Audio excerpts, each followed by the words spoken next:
SUT ആശുപത്രിയിലെ consultant general surgeon doctor S Prameela ദേവിയാണ്. മറ്റൊന്ന് ഫോളിക് ആസിഡ്. ഇപ്പോൾ നല്ല ഫ്രഷ് ഫ്രൂട്ട്സിലും ഫ്രഷ് വെജിറ്റബിൾസിലും ഫോളിക് ആസിഡ് ധാരാളമുണ്ട്.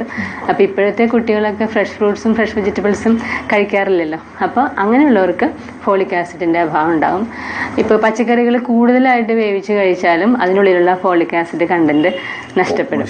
അപ്പോൾ ഇങ്ങനെയുള്ള ഫോളിക് ആസിഡും നിർമ്മാണ പ്രക്രിയ സഹായിക്കുന്ന RBCയുടെ നിർമ്മാണ പ്രക്രിയ സഹായിക്കുന്ന ഒരു പ്രധാനപ്പെട്ട ഘടകമാണ്. അപ്പോൾ വൈറ്റമിൻ B12, ഫോളിക് ആസിഡ് ഇവയുടെ അഭാവം കൊണ്ട് അനീമിയ ഉണ്ടാകും. വിളർച്ച അഥവാ അനീമിയ എന്ന് പറഞ്ഞാൽ നമ്മുടെ രക്തത്തിലെ ചുവന്ന രക്താണുക്കളുടെ അഭാവം അല്ലെങ്കിൽ ചുവന്ന രക്താണുക്കളിലെ ഒരു പ്രധാനപ്പെട്ട ഘടകമായ ഹീമോഗ്ലോബിൻ്റെ അഭാവം.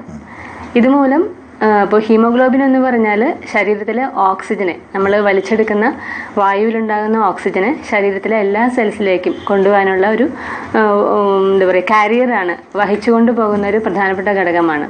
അപ്പോൾ ഹീമോഗ്ലോബിൻ്റെ അളവിലുണ്ടാകുന്ന കുറവ് നമ്മുടെ ശരീരത്തിൽ ഹൈപ്പോക്സിയ അഥവാ ഓക്സിജൻ്റെ അഭാവത്തെ ഉണ്ടാക്കുന്നു. ഇതിനെ തുടർന്നുണ്ടാകുന്ന ലക്ഷണങ്ങളാണ് നമ്മൾ അനീമിയ എന്ന രൂപത്തിൽ നമുക്ക് കാണപ്പെടുന്നത്. ഇതിന്റെ കാരണങ്ങൾ എന്തൊക്കെയാണ്? ഓരോന്നായിട്ടൊന്ന് വിശദമായിട്ട് പറയാം.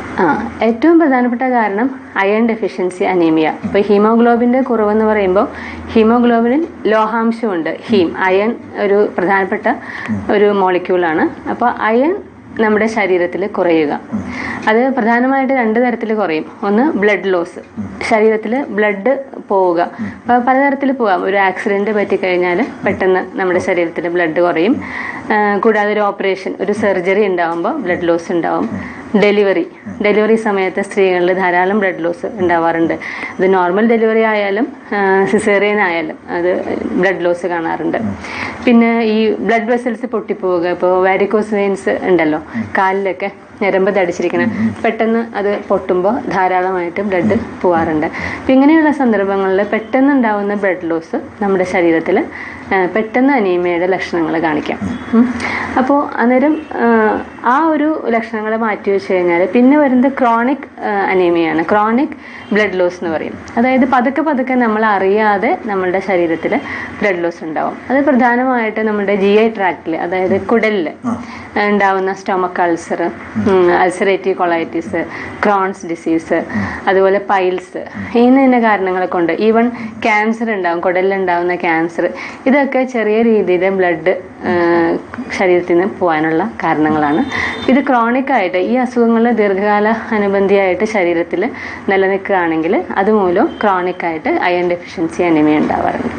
മറ്റൊരു കാരണം എന്ന് പറഞ്ഞാൽ ഈ ചുവന്ന രക്താണുക്കൾ RBC ശരീരത്തിൽ ഉണ്ടാവുന്നത് ഈ മജ്ജയിലാണ്, അസ്ഥി മജ്ജയിലാണ് ഉണ്ടാവുന്നത്. ബോൺ മാരോ എന്ന് പറയും. അപ്പോൾ ഈ ബോൺ മാരോനെ ബാധിക്കുന്ന ചില അസുഖങ്ങൾ അതിൽ പെടുന്നതാണ് ലിംഫോമ, അതുപോലെ രക്താർബുദം, ലുക്കീമിയ എന്ന് പറയും. ഈ അസുഖങ്ങളുള്ളവർക്ക് ക്രോണിക് ആയിട്ടുള്ള വളരെയധികം സിവിയർ ആയിട്ടുള്ള അനീമിയ കാണപ്പെടാറുണ്ട്. അത് RBCയിലുള്ള നിർമ്മാണത്തിലുണ്ടാകുന്ന തകരാറുകളെ കൊണ്ട് സംഭവിക്കുന്ന അനീമിയയാണ്. മറ്റൊന്ന് ബി കോംപ്ലക്സ് വൈറ്റമിൻ ആയിട്ടുള്ള വൈറ്റമിൻ B12, അതുപോലെ ഫോളിക് ആസിഡ്, ഇത് രണ്ടും ശരീരത്തിൽ കുറയുമ്പോൾ ഈ 2 ഘടകങ്ങളും ഈ രക്താണുക്കളുടെ നിർമ്മാണത്തെ സഹായിക്കുന്ന പ്രധാനപ്പെട്ട ഘടകങ്ങളാണ്. ഈ വൈറ്റമിൻ B12ൻ്റെ അഭാവം, വൈറ്റമിൻ B12 എന്ന് പറഞ്ഞാൽ സാധാരണയായിട്ട് നോൺ വെജ് ഫുഡ് ഐറ്റംസിൽ കൂടുതലായിട്ട് കാണപ്പെടുന്ന, അപ്പോൾ സാധാരണ വെജിറ്റേറിയൻസിൽ ഇതിൻ്റെ അഭാവം കാണപ്പെടാറുണ്ട്. അതുപോലെ ഒരു ഇൻട്രൻസിക് ഫാക്ടർ, വൈറ്റമിൻ B12 ശരീരത്തിൽ ആഗിരണം ചെയ്യപ്പെടാനായിട്ട് ഒരു ഇൻട്രൻസിക് ഫാക്ടർ നമ്മുടെ ചെറുകുടലിലുണ്ട്. ഇതിൻ്റെ അഭാവം അത് ജനറ്റിക്കലായിട്ട് സംഭവിക്കാം ചിലർക്ക്. അപ്പോൾ നമ്മളത് പെർനീഷ്യസ് അനീമിയ എന്ന് പറയും, അല്ലെങ്കിൽ മെഗാലോബ്ലാസ്റ്റിക് അനീമിയ എന്നൊക്കെ പറയും. ഇതെല്ലാം RBCയുടെ നിർമ്മാണ പ്രക്രിയയിലെ കുറവുകളെ കൊണ്ട് സംഭവിക്കുന്ന അനീമിയാണ്. മറ്റൊന്ന് ദീർഘകാലാനുബന്ധിയായിട്ടുള്ള ഇൻഫെക്ഷൻസ് ശരീരത്തിലുണ്ടാവുക. ഇപ്പോൾ ഈവൻ ഒരു അടിക്കടി ഉണ്ടാകുന്ന UTI, യൂറിനറി ട്രാക്ട് ഇൻഫെക്ഷൻ മൂലവും സ്ത്രീകൾക്ക് അനീമിയ പെട്ടെന്ന് കാണാറുണ്ട്. അതുപോലെ ക്യാൻസറുകൾ, breast cancer, uterine cancer, colon cancer, കുടലിലുണ്ടാകുന്ന ക്യാൻസറുകൾ, ഇതിലൊക്കെ അനീമിയ അതിൻ്റെ ഒരു കോംപ്ലിക്കേഷനായിട്ട് അനീമിയ കാണാറുണ്ട്. പിന്നെ മറ്റൊന്ന് kidney disease, CKD, chronic kidney disease എന്ന് പറയും. അപ്പോൾ RBCയുടെ നിർമ്മാണ പ്രക്രിയയിലുള്ള ഒരു പ്രധാനപ്പെട്ട ഹോർമോണാണ് എറിത്രോപോയറ്റിൻ എന്നുള്ളൊരു ഹോർമോണാണ്. ഈ എറിത്രോപോയറ്റിൻ ഉണ്ടാക്കപ്പെടുന്നത് കിഡ്നിയിലാണ്. അപ്പോൾ കിഡ്നി ഡിസീസ് ഉള്ള ആൾക്കാർക്ക് എറിത്രോപോയറ്റിൻ്റെ ഹോർമോൺ അഭാവം ഉണ്ടാവുകയും അത് RBCയുടെ നിർമ്മാണ പ്രക്രിയയെ ബാധിക്കുകയും ചെയ്തിട്ട് അങ്ങനെയുള്ള അനീമിയ ഉണ്ടാവാറുണ്ട്. മറ്റൊന്ന് liver disease, liver cirrhosis, hypothyroidism, ഇങ്ങനെയുള്ള കണ്ടീഷൻസിലെല്ലാം അനീമിയ ഉണ്ടാവാറുണ്ട്.